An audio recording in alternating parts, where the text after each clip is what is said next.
Bonjour à tous, aujourd'hui on va parler des cases à cocher, mais également comment les utiliser avec des graphiques pour améliorer l'expérience utilisateur dans Excel. C'est parti. Dans cette vidéo, nous allons voir comment réaliser un graphique qui va être dynamique grâce à la case à cocher. Comme vous le constatez, la case n'est pas cochée, nous avons donc une vision mensuelle du graphique. Si on coche la case, on va avoir une vision year to date. Passons tout de suite à la pratique. Donc pour cela, j'ai créé une feuille vierge, simplement avec les données. Donc, qu'est-ce qu'on a ? On a le mois en ligne, le budget et le chiffre d'affaires. On va créer deux nouvelles colonnes pour le graphique, le CA graphique et le CA budget. On va commencer par l'intégration d'une case à cocher, par exemple dans cette cellule F2. Pour insérer une case à cocher, rien de plus simple, on va dans le ruban Insertion, case à cocher. Donc là, on a notre case à cocher qui est intégrée à la cellule. La case à cocher, elle fonctionne par clic. Donc on peut cliquer dessus, quand on clique, on la coche, on la décoche.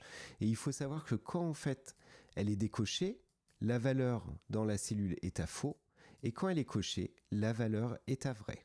Passons aux formules. Alors pour rappel, quand elle est cochée, donc on va l'écrire même pour s'en souvenir, si case égale coché, alors year to date, donc cumulé. Passons à la formule. Si la case à cocher est cochée, donc on a du cumulé, sinon on va avoir du mensuel. Donc on va avoir une fonction si égale si la case à cocher que je verrouille est égale à vrai, alors je vais avoir une somme.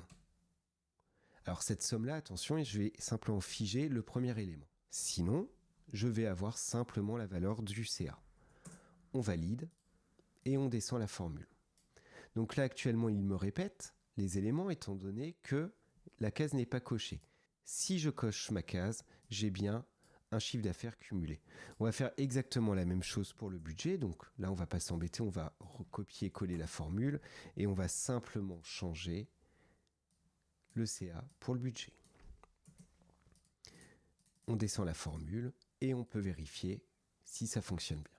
Ça fonctionne. Maintenant, on va passer au graphique. On va sélectionner dans un premier temps les colonnes que l'on souhaite afficher dans le graphique et on va faire un histogramme simple. Avant de passer sur la partie design du graphique, je vous propose de vérifier déjà si ça fonctionne. Donc là, on va simplement le déplacer pour avoir un peu plus de visibilité. Donc là, c'est pas coché, je suis en mensuel. C'est coché, je suis en year to date, c'est-à-dire en cumulé. Alors on va essayer de travailler un peu le graphique sous forme de jauge. Donc pour cela, on va sélectionner le budget.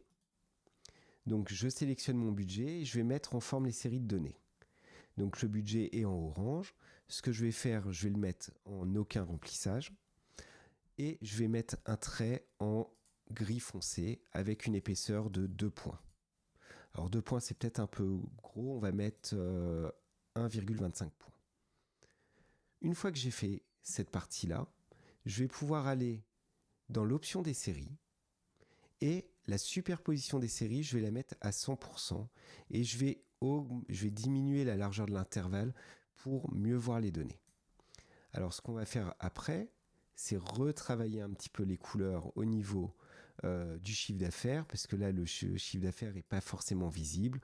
On va prendre un bleu peut-être un petit peu plus clair et on va améliorer un peu, parce que si vous voyez, on a quelques petits pixels d'écart qui sont pas forcément très, très gracieux. Donc en fait, on va ajouter une bordure qui est égale à la bordure de mon budget. Donc je vérifie juste ma couleur, je vais mettre ma bordure, et on avait dit c'était 1,5 point de mémoire. Donc on vérifie tout de suite, je resélectionne 1,25 pardon. Donc on va mettre 1,25, bien sûr de la même couleur. On a notre graphique qui change déjà un peu de forme. On va un peu l'agrandir.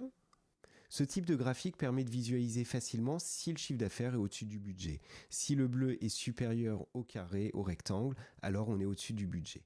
On va vérifier un peu la mise en forme au niveau du graphique. Si on est en mensuel, c'est aussi clair. Alors, on va essayer un peu d'améliorer. On va supprimer la zone de traçage. Donc, je la sélectionne, je la supprime. On peut même supprimer le montant. On va appliquer également une couleur de fond.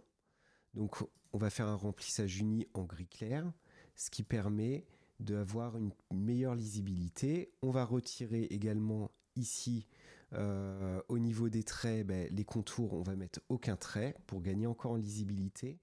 Et le graphique, le titre, on va essayer de le dynamiser.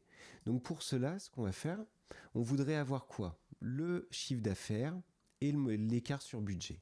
Donc pour cela, ce qu'on va faire, donc je vais déplacer un peu mon graphique. Pour ajouter un titre dynamique à notre graphique, on va ajouter dans une cellule une concaténation de texte et de formules. On veut afficher dans notre formule CA2 points le montant du CA et en dessous le montant du budget moins le montant du CA. Donc pour cela, on se met dans une cellule, n'importe laquelle, et on va mettre un guillemet, CA, espace guillemet, pour afficher le CA. Si je valide, je vais avoir simplement le terme CA. Ensuite, je vais utiliser le et esperluette, la clé de concaténation, pour ajouter ma somme. Donc là, j'ajoute ma somme du chiffre d'affaires. Donc on a bien CA 4605. On va rajouter un petit 2 points pour être plus clair. Et on a dit on veut également l'écart entre le chiffre d'affaires et le budget, mais sur la ligne d'en dessous. Donc on va pas aller sur une nouvelle cellule. On va faire écart 10 qui permet de faire un saut de ligne dans une formule. Et ensuite, on va pouvoir faire notre somme. Donc rappelez qu'on est sur du CA moins budget, 2 points. Et on va pouvoir mettre notre somme après la clé de concaténation. Donc on a dit c'est la somme du CA moins la somme du budget. On peut valider. Visuellement, on ne voit pas le saut de ligne. Par contre, quand on sélectionne le titre du graphique et dans la zone de formule, on appelle notre formule, on va bien avoir nos éléments. Alors on va juste retravailler un petit peu la forme. On voudrait un séparateur de milliers. Donc pour cela, on va se passer avant notre formule somme et on va lui inclure la fonction texte, point virgule, 0, espace 0, espace euro. On valide. On a bien notre séparateur. On va faire pareil sur le budget. Donc là, on va faire texte, pareil, point virgule, 0, espace 0, espace euro. Et donc là, on a bien un budget, un CA, et c'est totalement dynamique. C'est-à-dire, si on n'a pas les informations ici, on va avoir le montant qui va se mettre automatiquement à jour. Juste avant de conclure, on constate que le graphique effectivement fonctionne, mais il manque quand même l'information. Le niveau, on a simplement les barres, on a supprimé les échelles, on va les remettre. Donc, on va mettre l'axe principal. On va rajouter aussi le quadrillage en arrière-plan. Donc le quadrillage, on va prendre le majeur principal. À la rigueur, on peut réduire un petit peu son impact. Donc on sélectionne les traits et on va les réduire un petit peu. On va peut-être les foncer, voilà, pour gagner en lisibilité. Et ensuite, la légende, on peut la mettre en haut à droite, ce qui permet derrière de pouvoir agrandir notre graphique en termes et gagner en lisibilité. Dernière option, facultative, on peut arrondir les angles au niveau du graphique pour avoir des bords arrondis. Merci d'avoir suivi cette vidéo, j'espère qu'elle vous a plu. N'hésitez pas à vous abonner, à liker la vidéo et je vous dis à très bientôt pour une nouvelle vidéo sur Excel, Power BI, Power Query. À très bientôt.